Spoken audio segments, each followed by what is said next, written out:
Good day, everyone. My name's Kevin Brady, and welcome back to the It's Never Too Late to Be Healthy podcast. Today, we have a great show for you. My guest today is Ben Carr, who is owner of Innovative Fitness located in North Vancouver. Interesting, we started off our discussion talking about his mission, and their mission is so much in line with Advoca's mission, which is to help people live healthier, longer, and happier lives. So it's not just about fitness, it's really about true health and overall health. Some of the things we touch on today are COVID and the impact on the fitness industry. We talked about his functional movement assessment, which he does complimentary actually for all our Advocate clients across Canada. We talk about a concept called Train for Life, which I loved. It's basically doing the right things so that you're ready for life, so you can live a long, healthy life and be ready for any activities that you might want to enjoy. We talked about the concept of a magic bullet or a magic pill and some of the misconceptions around that. And we also talked about some of the wearable devices out there and kind of the pros and cons of that. Anyways, great show. Great to have Ben on. Great to have them as a partner as well. So please listen and enjoy today's podcast from our expert in terms of fitness, Ben Carr. Great. Enjoy. So I'd like to welcome Ben Carr today. Ben is from Innovative Fitness, which is located in North Vancouver. So practically the other side of Canada. So Ben, welcome to It's Never Too Late to Be Healthy podcast. Thanks so much. This is exciting. Yeah. Glad to have you here. And you can probably see I put on my triathlon shirt today, TCOB triathlon shirt, because I figure since we're talking about fitness and your forte that I would kind of try to walk the talk a bit. Same reason why I chose the up version of the standing desk. Maybe I should try that as well.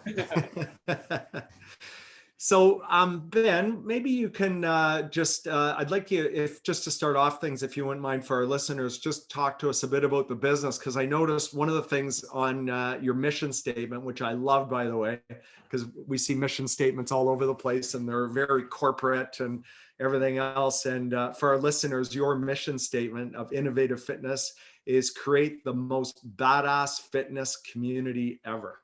Love that. That's more of a personal mission, I would say. But yeah, sorry to interrupt. But yeah, no, the company mission statement is actually empower people to live their best life. Oh, nice. So it's, yeah. And then my personal spin on it is that one. Yeah.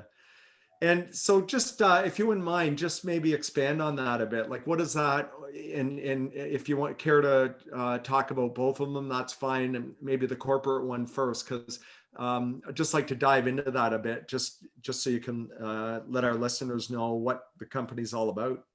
Totally. Yeah, so what we do is personal training. And now, like, when you lead with that, people tend to glaze over and they have an idea of what that means. And usually it looks like somebody who's pretty, muscular, counting reps and barking at you, telling you to go harder, faster, or something like that. So when we bring it to our mission, which is empowering people to live their best life, it really speaks to the take that we bring to that industry, which is that it's not about the gym. It's not about how much weight you can lift. It's not about how much weight you can lose. It's really about living happily and healthily and doing it for as long as possible. And that looks different for every individual, and so which is why it's personalized. It's so our niche is premium personal training, and personal should be really emboldened in that, because it is so personal to every individual. And whether it's learning how to properly run or walk again after a knee surgery, or whether it's transforming your lifestyle because you've dedicated everything you've got to your family and career up until the age of like 40, or whether it's taking on a really exciting new adventure and doing your first marathon or even just your first 5K. We want to get up behind people to really accomplish something that's going to light them up. And ideally, they can keep doing that forever, with or without us. But if we can light that fire and keep them going for a good while, hopefully that thing stays lit. Yeah, for sure. It's interesting, the company's mission to, allow people or lead them down the path to lead longer, healthier, and happier lives. Because if I actually look at what I believe my personal mission is, or personal purpose, that's exactly what it is, right? And I'll say, to move it one step further, our mission of Advocate Health is to help people to live healthier, longer, and happier lives, right? And it's pretty simple. So it's that's great, because I didn't know we had that in common when we started the podcast. So, and then maybe you can just take it to the next step, which is your own personal mission, because that's pretty cool as well. Create the most badass fitness community ever. Yeah, I mean, for me and for for our location in North Vancouver, the focus on community's been kind of a battle cry from the get-go. Mostly because I've noticed over the years of being in this industry that that's really what keeps people going. Inevitably everybody's going to come into a time in their lives where stuff's hard. Your work is super demanding, things are really stressful, or life events happen that are really exciting, but also bring with it a whole lot of demand, like having kids, or parents being of an age where they require a whole lot more attention, and you're worried and stressed over these kind of normal human conditions. And having a community behind you that is going to be pushing you forward and really helping you focus on your health while still battling these things that require time and dedication. Those are the moments where a community is just so intrinsic to who we are as human beings, and like what we really need in order to succeed at life. And so that's the why behind the community side, is so that we can really keep people on track no matter what. And on the other side of it, the less kind of melancholic side of it, is that it's really fun. It's really fun to have people that you can go hike with, or people who are calling you out to join them on a paddleboarding session on a Friday afternoon, or anything like that, that kind of expands the horizons of what you have experienced and what you think is possible. So it really is. So your focus is very much is on the community aspect then. Yeah. Yeah, which I love. Yeah. Well, you know what? I think it's just it's one of the hardships that I think everybody's found with COVID, right? Is it's been tougher to create that community. The community of, in your world, personal training, or the community of fitness, or even you think of running groups or cycling groups or whatever. Like, for the last I'm going to say almost year and a half now, people have been alone in their training endeavors, right? So let me ask you on that, how has COVID affected I'll say your business, but your industry? Like how, and I think I know the answer to that, but.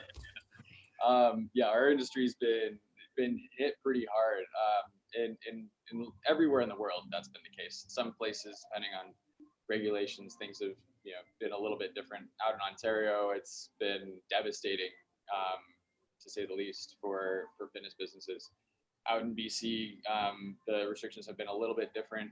For the most part, our business in personal training has, it's definitely been affected, but less directly than, say, a spin studio has, because those were tightened up and had to mandated to close. And they've basically been closed from November, and they're still closed. And so, I mean, needless to say, that is a huge struggle for business. And then on the flip side of it is the whole consumer confidence side of it, where we found that even though we've been able to remain open as a personal training studio, the regulations that we've had to implement, from mask wearing to distancing to various other protocols, have really taken its toll on the consumer, and really impacted their sense of safety coming into a space. And so we're doing a lot of stuff outside. We're doing a lot of things that are working around these issues. But yeah, no, it's been for the industry as a whole, it's been devastating. That being said, I've seen so much cool innovation, excuse the pun, that's come out of it. from online training to, I mean, all kinds of people discovering for themselves the joys of working out outside. You mentioned this in your book, where like coming out, going outside and being in nature is, does something different to your soul, really, when you're exercising outdoors. And I think a lot of people, their routine was going to the gym. When they would run on the treadmill and then they would go about their day. Then COVID has forced a lot of people to get outside, and bike sales have never been more insane than they are right now. And I'm sure the same is true for running shoes and pretty much everything else that helps people get active outside. So I think it's a great thing in a lot of ways as well. Yeah, you know what? It's funny you say that because my wife surprised me with a puppy a few months ago when actually I got home from a ski trip. She usually does something that to the house when I go away, and this time there was nothing done to the house, but we had a new puppy. But so of course with a new puppy you got to walk it a lot and get outside a lot. So so we've been doing a lot of walks in the morning and at night and that type of thing. And I don't think I've ever seen as many people out and about and even just walking, running. This morning I went cycling early, and I probably saw 15 or 20 different cyclists, just on the route I was on, passing them or going the opposite way. So I don't know what the stats are on people, whether COVID has caused an increase in physical fitness, or it is just, or are people just doing different things? In other words, people that used to go to the gym, like I used to go, for instance, to the gym. Well, now I've got a gym in my basement, or I work out on the back deck, or or as I say, I cycle or other things. So, any input on that? Like, because I don't know what the stats are. Are people more active, less active? Are the people who were active still active? Yeah, I'm not sure. I mean, I don't know the exact stats either.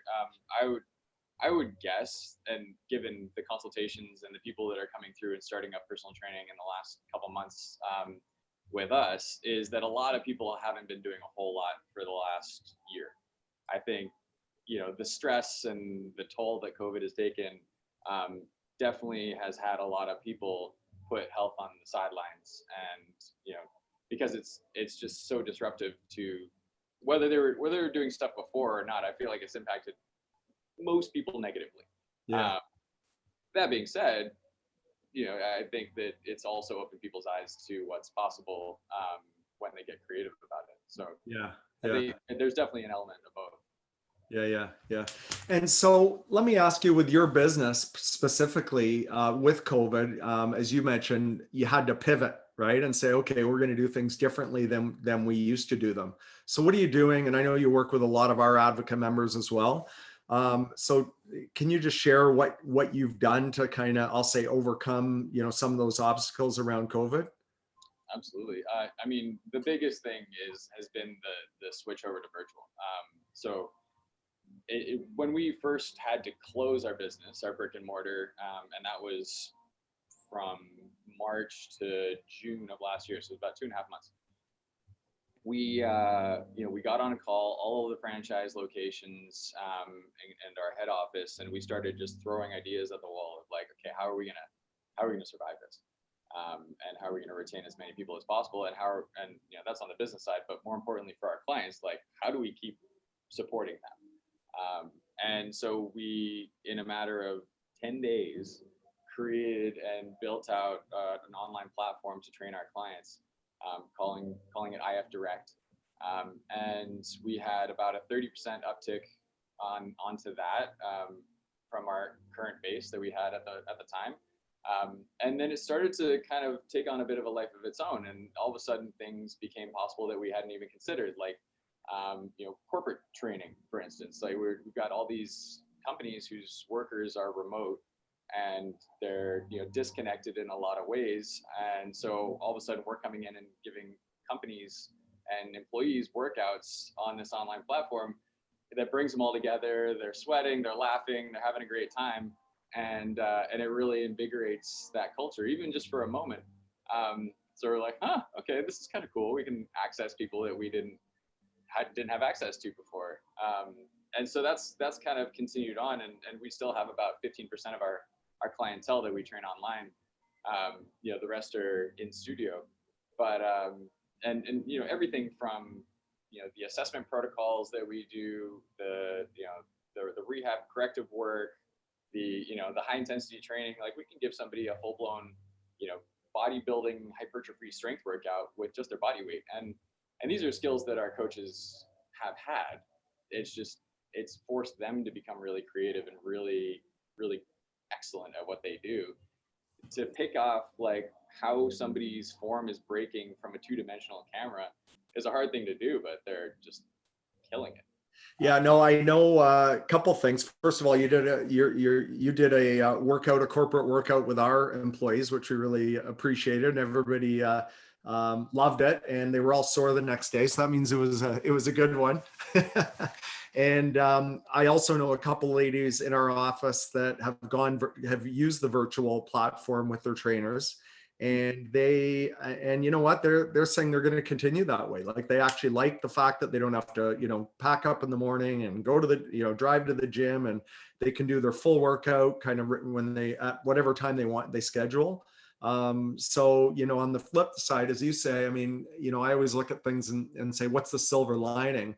Well, the silver lining is, I think there's different ways to do not just your business but any business today, right? So, and they're benefiting from that. So congratulations on that and how you pivoted. And I think the new world, I think everybody's anxious to get back to gyms, but there still will be people that will want to do the virtual workouts, or let's say they're traveling or whatever, they can still maintain their workout schedule, right?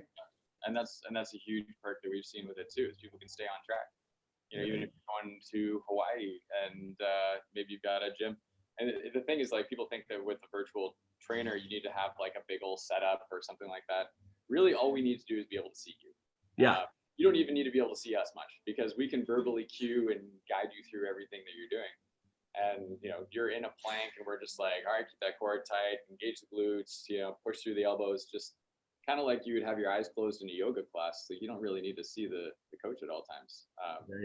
And you get an awesome workout. Yeah, that's awesome. Good. You mentioned an assessment when somebody first, let's say, engages your services. Can you talk to me a bit about that and what that's all about and why you do it?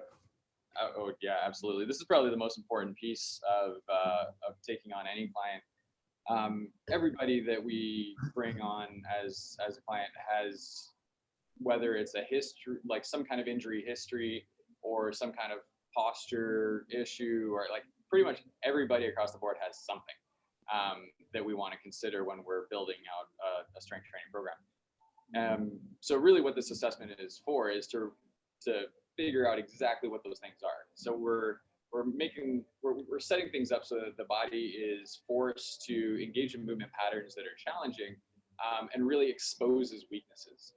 So we use something called the functional movement screen, which is super widely used across the world at this point, to screen for movement dysfunction. And when I say screen, we're not coming up with cures at that point.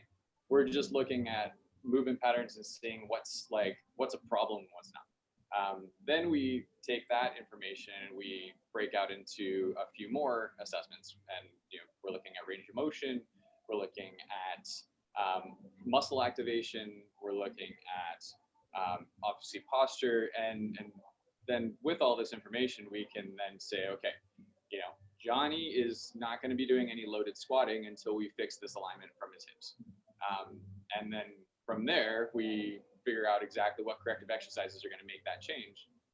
That becomes Johnny's homework, and then Johnny's responsible for doing his exercises every day, and then we incorporate those exercises into all the warm-ups that we do with all the sessions that we're running for him. And so hopefully without too much time with those exercises and those changes, we're correcting them moving pretty quickly, and then we can start squatting. But if we haven't done that, that squat might not be painful, but it could result in an injury later on if we're not paying attention. Yeah. So basically you're looking for any issues that are there so that you can get to the training and the strength or whatever they're trying to accomplish.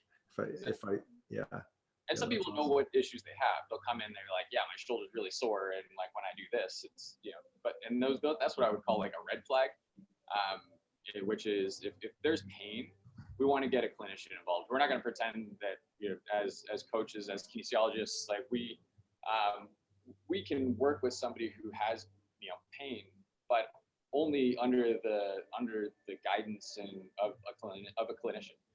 So in our location, we have an athletic therapist that serves as that role. But we also work with other physios, chiropractors, massage therapists in our network that will, you know, look at those movements and say like, okay, we're seeing a supraspinatus impingement issue. You know, stay away from these exercises and work on those. And then we go to town. But we don't pretend to know everything. So we make sure that we're using all the experts around us to figure out the best course of action with these people. Yeah. And you know what, you're right. Like if you have pain, you know, your body's telling you something, but in many instances you don't have pain. Right. And I'll use like a cyclist, for example, like cyclists, and I'm a cyclist as well, but you can go out and hop on your bike every single day and ride hard and do sprints and do long and do everything else. But all you are doing is working on those one muscle groups, and then it affects other groups, and perhaps you know your balance and your coordination and a bunch of other areas. So you know, and it sounds like through your assessment you're identifying any of those underlying issues that people need to fix, which is awesome. Absolutely. I mean, if you take that cyclist and you put him into a hardcore volleyball game, you know, what could happen as soon as he's, you know, having to jump sideways and swing his arm overhead? You know, that might be a problem.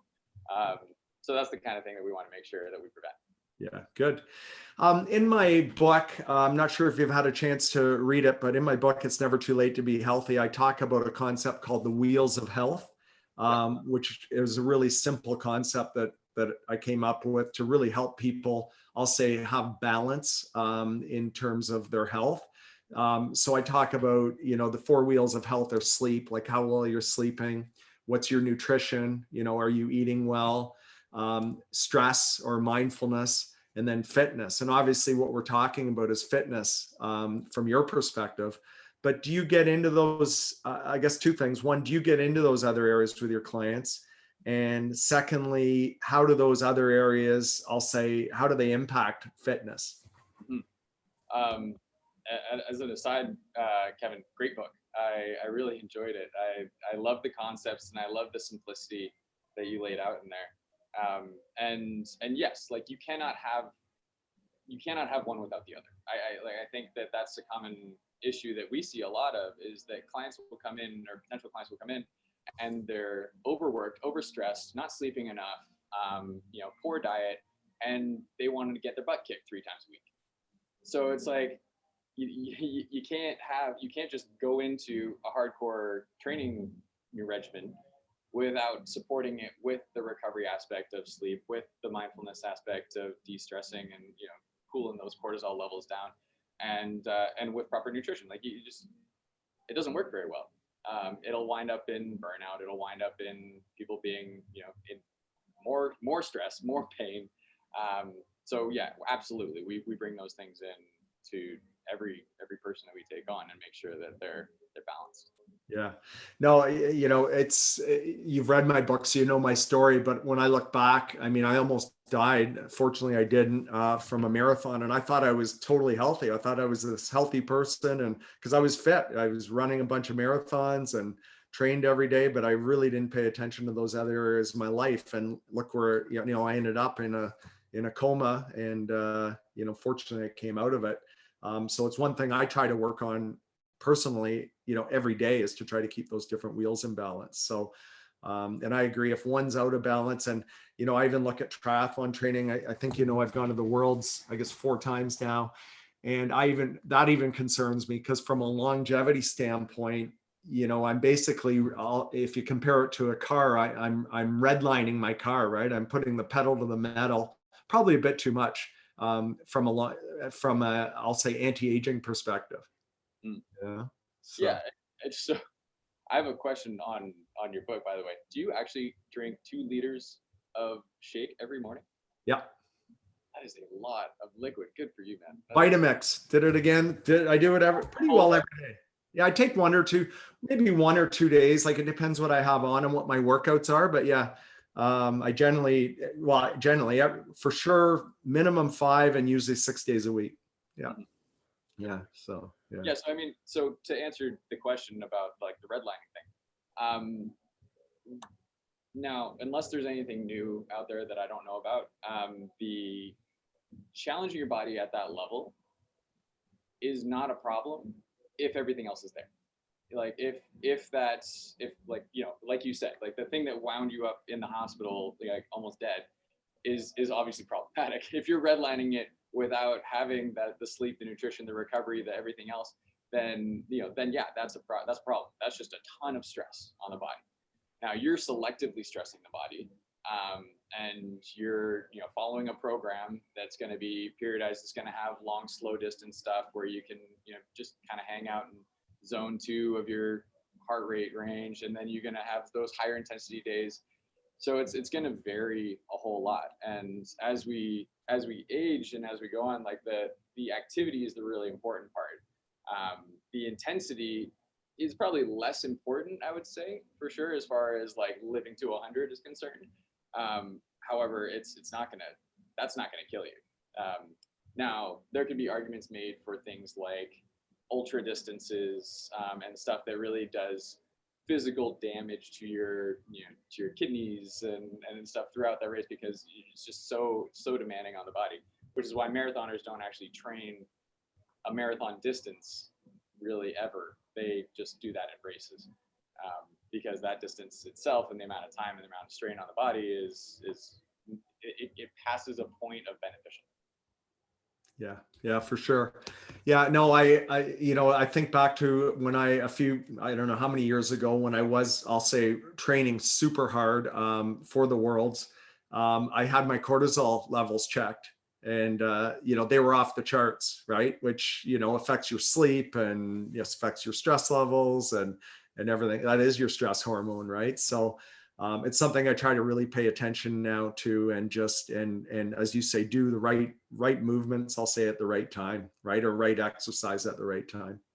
Yeah. So question for you. When people think of fitness, most people think of hopping on a treadmill or running or whatever, or weights per se. So when I look at fitness, I think of 3 things. I think of cardiovascular, right, which is running and cardio and getting your aerobic system. I think of strength, which most people would equate to weights. And then I think of flexibility. And when I read an article that said the number 1 cause of people over 80 ending up in a hospital is they fall. Right. So they slip, let's say, or they lose their balance, and then they put their foot out the wrong way, and then they fall over, that type of thing. And a lot of that, I think, is related to perhaps strength and flexibility. So I just like your comments on those 3 things. And, if you're only going to do one, which one should you do? Or do you need all 3 as part of a good program? That's a good question, good debate. So the other one that could maybe fall under the umbrella of strength that you kind of alluded to is what I would call stability. Some people call it balance, but stability is your ability to control your joints, kind of like the muscles that cross that joint. How well can they stabilize the movement of it? Because, say if I'm walking on a tightrope, if I'm not stable, my hip's gonna maybe pop out to the side, and like I'm just gonna fall off. And that's the same true just walking on the floor. Anybody who's tried to walk on a straight line with their eyes closed knows exactly what I'm talking about. Now, as far as preventing injury, I would argue that that's probably the most important piece. That's just my opinion. And what that really is strength. It's not necessarily bench pressing. It's your ability to like control all the ranges of motion of that shoulder, which could include something like a bench press, but it would include a lot of other things as well. Now, a lot of science shows tons of benefit to cardiovascular training, a lot of which, depending on how you strength train, can kind of come wrapped up in that package. If you're doing a set of something and then sitting and texting for 3 minutes and then doing another set of something, then you're not necessarily getting the same cardiovascular effect as if you put that into a bit of a circuit or a superset where you're doing, one exercise, then the next, then another, then a back. So you can kind of marry all of those things into a good routine. So at the end of the day, it's everything. At the end of the day, you want it all. All the above. Yeah. It's just kind of how can you most effectively get that in is the question that a lot of people struggle with, and which is why we get that question a lot. It's like, what's more important? I only have so much time. It's like, well, you can kind of do it all. Do it all. Yeah. Yeah, and it's as you say, if you structure the workout well and the workout's right, you are getting all of that, hopefully, right? In over the course of a week, So, and what I always think of, I always try to think of not necessarily I just want to bench press a certain weight or I want to do a certain time in a race or a PR, but I just think of longevity. Like, I want to be able to just do different things. Like if the kids say, let's play volleyball, I want to go be able to play volleyball. And let's, want to shoot some hoop, we do hoop. Want to go bike ride, want to ride, we ride. Want to run, we run. Want to do, work on, I got to chop some wood today. let's chop some wood, so that's, I'm not sure what the term for all that is, but it's basically just being able to physically do whatever it is you need to do and trying to ensure the body's ready for that. Right? Totally. I mean, I call that being human. I think that, and this comes back to the community aspect, and we see that a lot where people will come to us with certain goals. And when we start to dig deep is like, they don't want to miss out on life. They don't want to they don't want to have to say no when their friends are inviting them to go for a hike because they don't feel in shape enough to do that. Or somebody's stuck with one sport and all of a sudden somebody suggests another one and they feel like they might injure themselves. So all that stuff kind of comes back to the previous point of the flexibility, strength, stabilization, and cardiovascular fitness. If you can get it all, you can do all that stuff. And it's just all about challenging the body in different ways, not just linear like a cyclist, but like lateral and rotational. Everything that those other sports do. Yeah. I wrote it down actually, because I don't know if you realize what you just said, but in my mind, if I summarize it, it's you're training for life. Like that's pretty, like you train, the reason you're doing these things is so you can live life and a fun, passionate, exciting life. Right? Absolutely. Yeah. Absolutely. And I mean, we could talk about this thing till the cows come home, but another little example that you hear about a lot of times is, somebody who goes to the gym all the time is really quote unquote fit, but then as soon as they're doing garden work for an afternoon, they throw their back out. Yeah. Happens all the time. Because it's like something different and something that took a while and they weren't thinking about bracing their core or the position they were in. Like they're just screwed. Yeah. You want to be resilient. You want to be bulletproof for that stuff. Yeah, that's the goal for sure. Well, what we're talking about, you remind me of if you've ever read any of Dan Buettner's material on the blue zones, which are the longest living people in the world, but not just longest living, long living and healthily living. Like, so, he refers to centurions, which are the percentage of people that live to over 100. And there's 5 communities or 5 places in the world where people live exponentially longer than anywhere else in the world. And those are those centurion communities. And I've actually been there to one of them in Sardinia, Italy. And we actually went and visited this little village. And even because I was there on a 6-day cycling race. And as you're racing, up mountains and through the fields, you're seeing their lifestyle, right? They're living on the farms, they're working the farms, they're herding the sheep, they're eating off the land, right? And one of the things that you mentioned, you read my book, but what I like to say to people is just move, and move every day, right? Like just move. If it's strength, if it's like the centurions working on a farm, you think of how many different, and they walk, like how many different muscles they're using in any given day just to do what they do, right? And they don't think of it as a workout, right? That's just living your life. Living. Your life just happens to demand a lot of activity. Yeah. which is, I mean, I would love to retire to a farm. Oh my God, that would be amazing. And for multiple reasons. And the mental health component of being outdoors, being in nature, a lot of those communities, their family networks are super tight, a lot of love, a lot of strength in relationships, which is another thing that they kind of trace to be connected with longer life is the strength and quality of your relationships and Yeah, 100%. how much love you have around you. One of the things you mentioned in your book, which I found really cool with regards to movement, is your morning routine, and that doing it when you first wake up in the morning. And I completely agree. I think that it's, if you start your day with it, you're kind of wiring yourself, properly for everything you take on. But then you're also just wiring yourself to move, because if you start your day with that, and you obviously will get the benefit of whatever movement or exercise that is just in and of its own.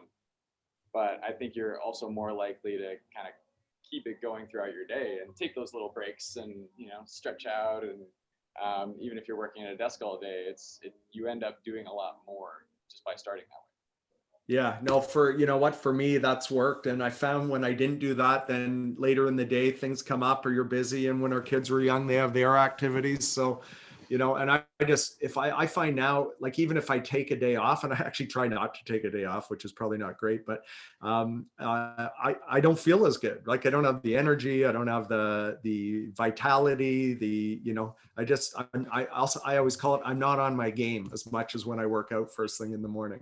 Right. So, Yeah. and I like to be on my game. So, question for you. There's a lot of measurement devices out there. So that people measure their fitness, everything from just Apple watches to now you can even do it on your iPhone. I wear a Whoop. There's an Oura ring. There's so many different measurable devices out there, which I think are great because they give you feedback. But just like your input on that, is that something, A, do you measure somehow with your clients? And B, are you a supporter of those types of, I'll say, devices? I have mixed feelings on them, and I'll tell you why.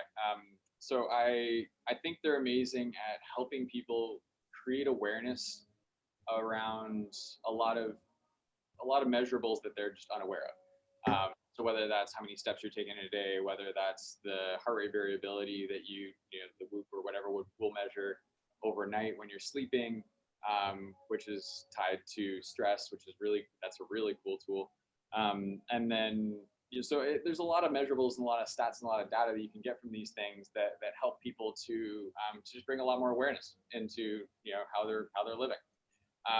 Where it can kind of get a little questionable in my mind is when you start to pay more attention to the numbers and the stats on your watch than to the feelings and the intrinsic kind of the body sensations and what your body's really going to be is telling you, because not every day should be a 15,000 step day. Not necessarily, maybe, but if that's a number that you're seriously hooked on and you go and get foot surgery, you should probably not do 15,000 steps while you're recovering from foot surgery. But I read this amazing book actually. It's called Is it? It's Never Too Late to Be Healthy? Yeah, that's the one. Yeah, right there you go. Yeah. And what's really interesting is that it's addictive. It's chemically addictive, and exercise can be as addictive as anything else that we see as a negative addiction type. To the point with you, like you say, you never skip a day. Maybe you should. Maybe like if you're counting a streak so long that you're ignoring those internal cues that your body needs to maybe rest and recoup.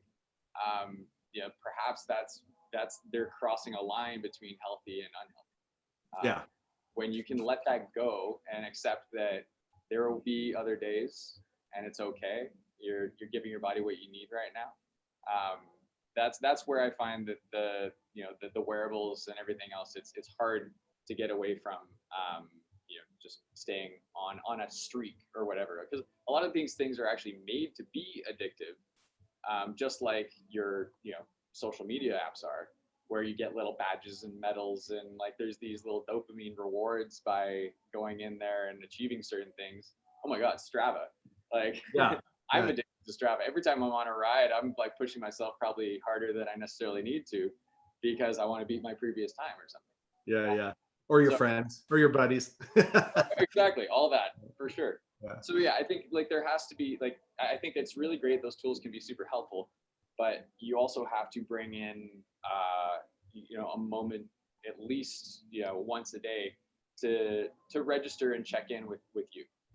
Like and that can draw into those mindfulness practices that you mentioned in your book. Is that if you're doing that, you're going to be more likely to really pick up on what your body actually needs, rather than just bullheadedly following some plan that you created at some point. Yeah. And you know what? I think you probably have gathered it by reading my book that I am a slow learner, but I pay way more attention to how I feel now than what my device says. I'll tell you where the device has really helped me the most is with sleep. Just being aware, right? So if I went to bed at 11 and woke up at 7, I used to think I got 8 hours sleep. Well, my devices tell me that I'm typically an hour less than I think, even though I'm sleeping all night. You're tossing and turning or whatever, you don't even know it, right? You think you're asleep. And so I go to bed an hour earlier. What it's taught me is I have to try to go to bed an hour earlier every night, right? So that I actually end up with about or close to 8 hours sleep, right, a night. So it's really helped me there. So I agree with you. I think it can be addictive. I see people that just almost their device controls their life. And it can't get to I look at it as a tool to help you be better. And that's about it. Right. So seems like we're on the same page there. Um, what common what misconceptions are there out there about fitness that you see? And like Oh, what's out there that, when people come in, I'm sure people come in and they go, yeah, I want to do this or I want to do that. Like what do you see as kind of the issues that, that misconceptions or issues that society puts on people right now when it comes to fitness? I mean, I think we're getting away from it little by little here, but I think probably one of the most painful ones that I see all the time is just mismanaged expectations of what results look like and what the timeline to achieve those are. So much of the industry is trying to sell things to people who want the silver bullet. They just want this magic pill. They want this program that's going to make them look like this supermodel on the cover of this program. And so they're willing to, take a shot at these crazy diets or exercise regimens or, stuff like the 75 hard or whatever, like stuff that's like a total life overhaul, that promises that you're going to, achieve unbelievable results at the end of it. Now, it's not to say that they're wrong. Like you really might come through something and 90 days later you're, a before and after picture. But where's the after picture? Because, as you said in your book, and which is very true, these things don't stick. Like if you're overhauling your life and you're going from 0 to 100, those things don't stay. So we'll get people coming in and they've got expectations of, losing an insane amount of weight in a short period of time, or getting really muscular in a short period of time, and it's not their fault. It's because they've been told that this is possible, and it is if you have all the time in the world and can spend money on a ton of supplements and can eat perfectly and and don't have a job. Like all these things are possible, but and that's the thing that we have to fight against all the time is really managing expectations and teaching people that in order to do this, in order to do it for a long time, we need to take it slow, and we need to take it step by step, and we need to implement these changes that are going to actually work themselves into not just your routine, but who you are as a person, in order to really have them stick, so that hopefully down the road you don't need us anymore. And you can keep coming back to us if you want to be challenged to new heights and if you want to take on new crazy things for yourself and you want experts to help you do that. But it's people need to be able to walk on their own, and that's really hard to just let somebody loose on the fitness industry and let them figure figure it out for themselves, because there's a lot of misinformation out there. Yeah, and you know, a couple things that you've said that hit home with me is not just with fitness, but with food and diet and everything. People are looking for the quick fix, right? And you know, you read about them all the time, the hacks, right? And a hack in my mind, or you know, the quick fix is just that. It's a quick fix, but you know, unfortunately, you're probably going back to where you were before that quick fix, right? Like you know, I always say there's many, and I think it's human nature that would say, if I could just take a pill and it would make me fit, I would, right? Whereas I'm sure you're built like myself and Vanessa, who's on this podcast as well. I mean, we actually like exercise. Like it actually makes us feel good. It makes us feel better. It calms us down, right? But I think, you know, the with every society right now is, what's the quick fix, right? And I don't personally, and I know you don't believe in that. So yeah, I'm not sure how we get around that, other than keep sending people your way to work more on a long-term solution, right? A better long-term solution, you know. Yeah, and I think, and it's great that you wrote this too, because it just the more information out there that's speaking the truth, the better. And I feel like people do, and I'm seeing it more and more, that those unreasonable expectations are becoming less and less. When people come in for a consultation and they're interested in starting something, I'll tell them right off the bat what our philosophy is, and more people are just saying like, yeah, I agree, thank you. And Oh, that's good. so Yeah, it's that's good. because a lot of times people come to us after they have cycled over and over again. They've tried these crash diets, they've tried these other things, and they want somebody to help them stay on the right track. And when I come in and say like, yeah, all right, the right track is going to be a long one, and you're going to enjoy it. It's going to be fun. That's the good part, is that doing these crash diets, they're not fun. You're like, you go keto, that's not fun at all. Like there's no fun involved in that. Yeah.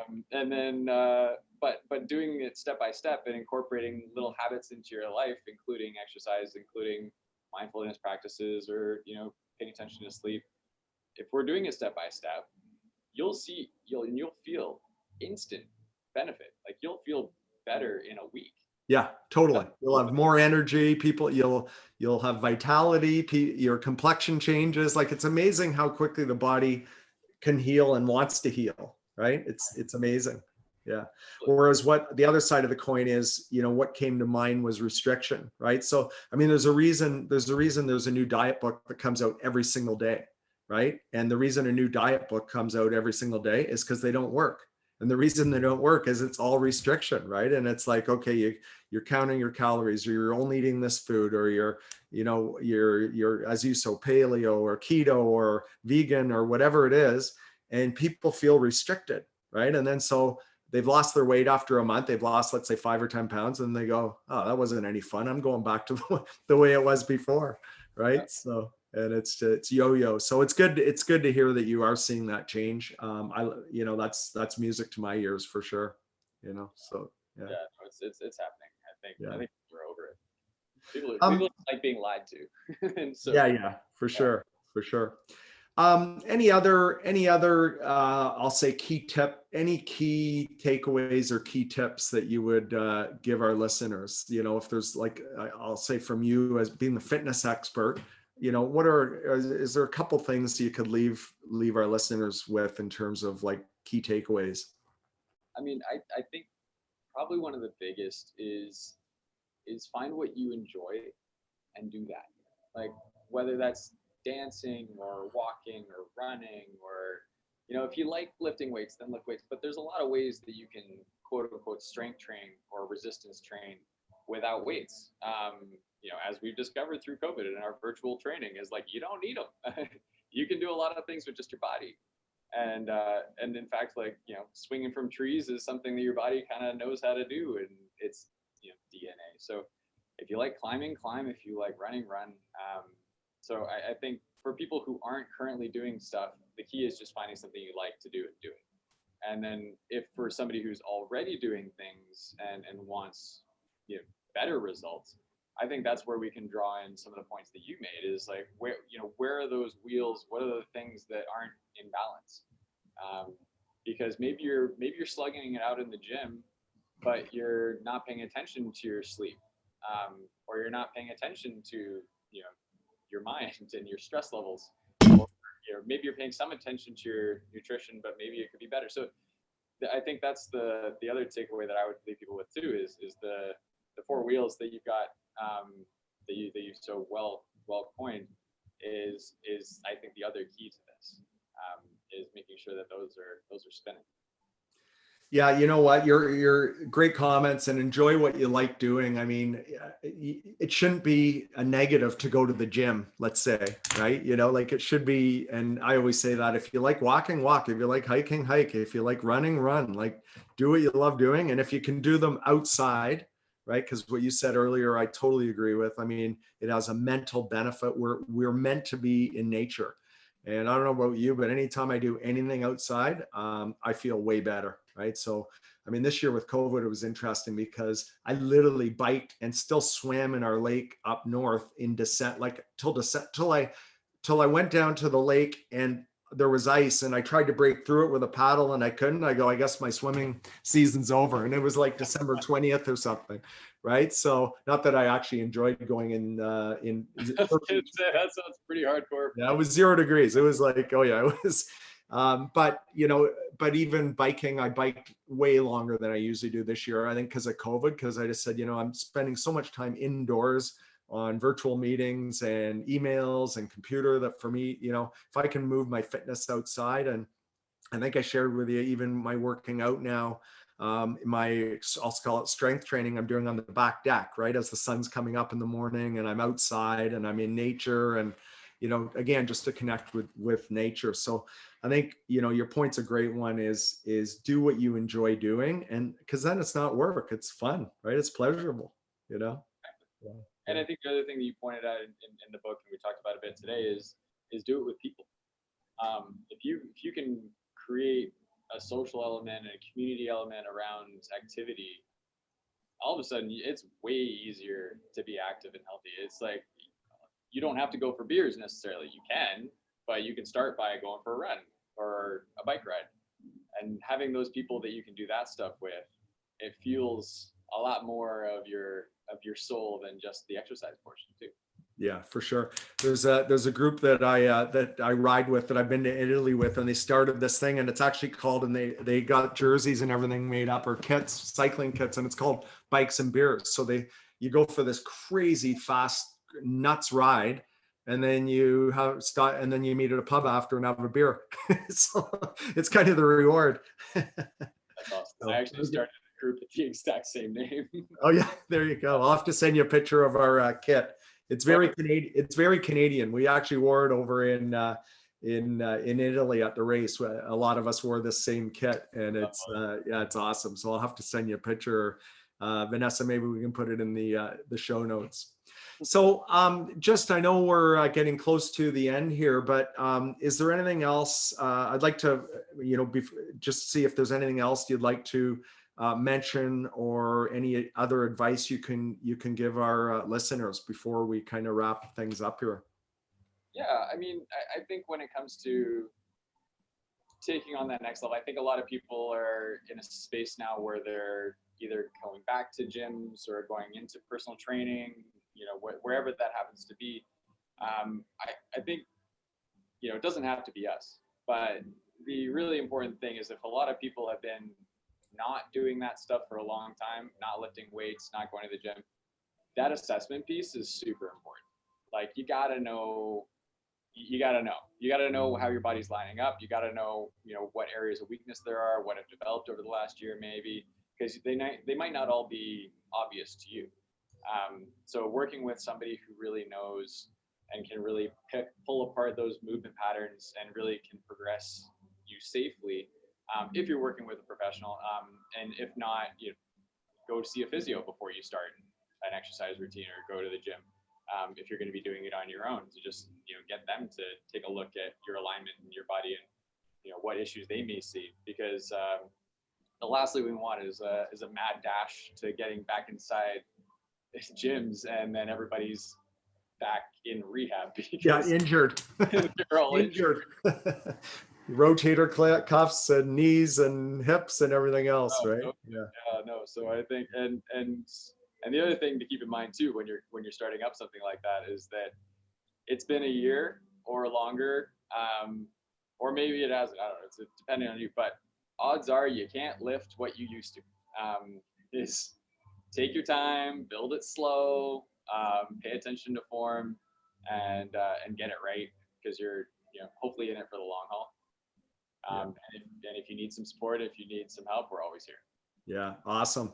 Great. Well, thank you so much. And for all our listeners, Innovative Fitness is a partner of ours at Advoca, and they actually offer a complimentary the assessment, the functional movement assessment for our members as well. So if any Advoca members are interested in that, or if you'd like further information, please feel free to reach out to our Advoca team. Or Ben, what's the best way if people want to get a hold of you directly, if you don't mind me asking? Yeah, they can reach out to northvan at innovativefitness.com, and we can set something up for them. That would be if you're in the North Van area, or if you want to do it virtually. We've got 12 locations across Canada, mostly in the Lower Mainland of BC, but we do have one out in Toronto. So if the preference is working in a studio, we can refer you over to those locations as well. Yeah, awesome. Well, thank you again. You've been a great partner of ours, of Advoca Health, and a great guest today. That wasn't my dog. No, that was fine.